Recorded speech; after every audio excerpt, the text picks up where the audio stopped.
చేయబోతున్నాను.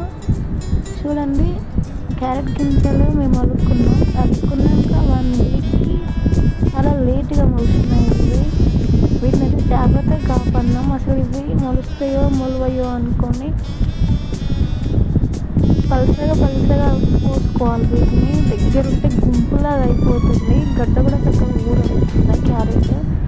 మాకు తెలీదు, మేము ఫస్ట్ టైం ఇట్లా చేసినాము. మేము చాలా దగ్గరగా చేసినాము.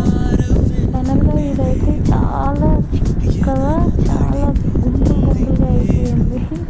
చూడండి, ఇప్పుడు ఇలాగ అయిపోయింది.